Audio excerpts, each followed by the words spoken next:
A new book by Bishop T.D. Jakes is going to take you from just having a vision to knowing how to see it through. It is called SOAR, Build Your Vision from the Ground Up. He joins us right now from our studios in New York City. Bishop Jakes, good to see you.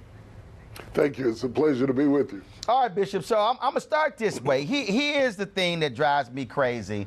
And I was just in the break talking about this. We're dealing with my niece. I ain't got a problem saying it because I talk about it on social media as well. Bishop, what drives me crazy is when you see folks who say, I want to do this, this, this.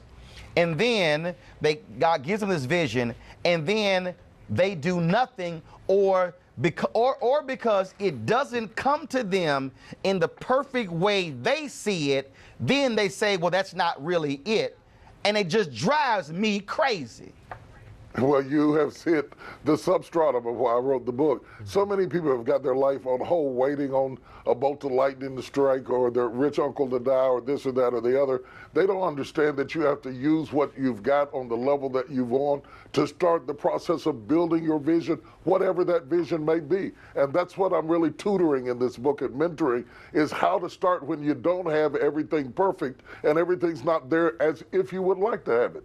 So a few weeks ago, so again, my niece, who says she wants to go into film. So I know lots of directors and producers, and so one day we were talking in June, and I called my man Reggie Hutland, and he chatted with her. Well, we were here at Howard University a few weeks ago, and he said, hey, how's it going? And she said, well, a lot of times I'm looking for inspiration. He said, inspiration? A job is inspiration.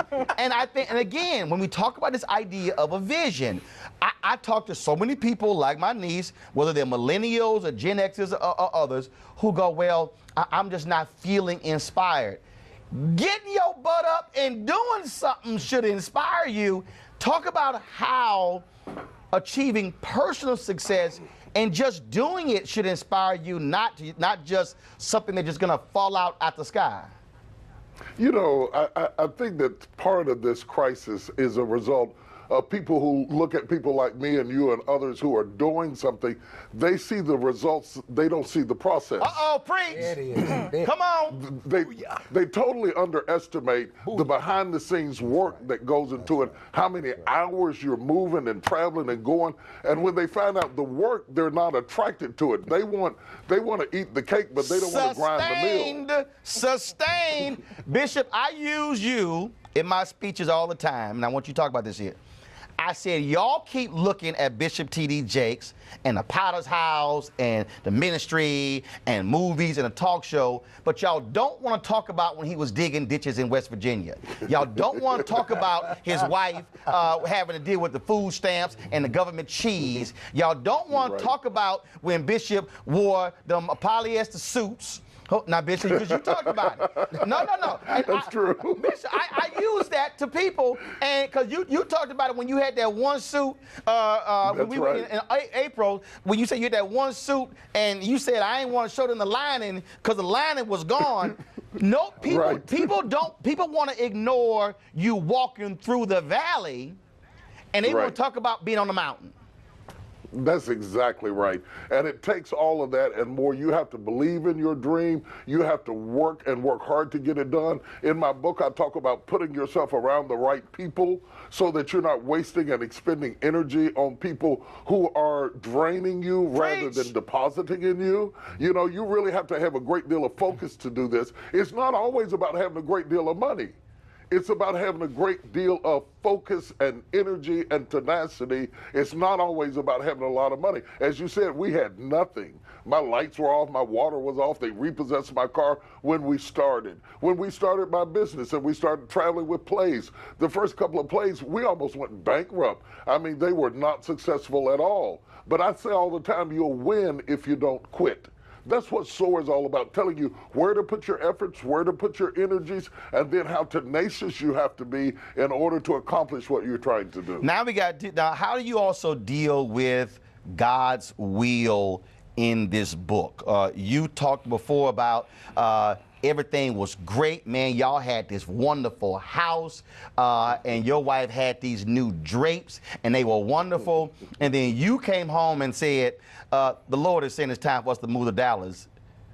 And for a Yeah. moment, your wife was like, he lost his mind. Does he not see all the drapes? We just got into this big old house.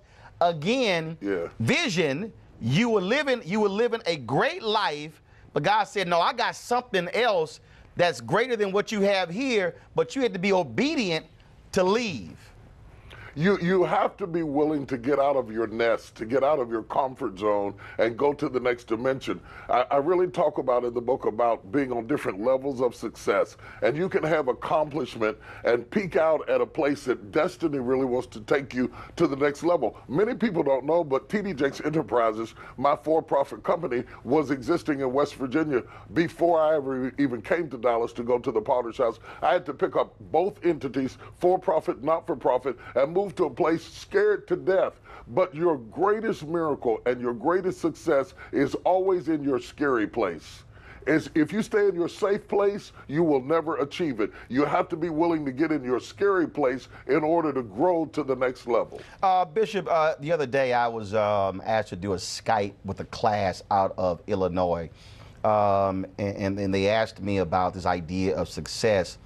And what I told them was, I actually live streamed it too. I said, what I do, I'm not trying to do it for somebody else's approval.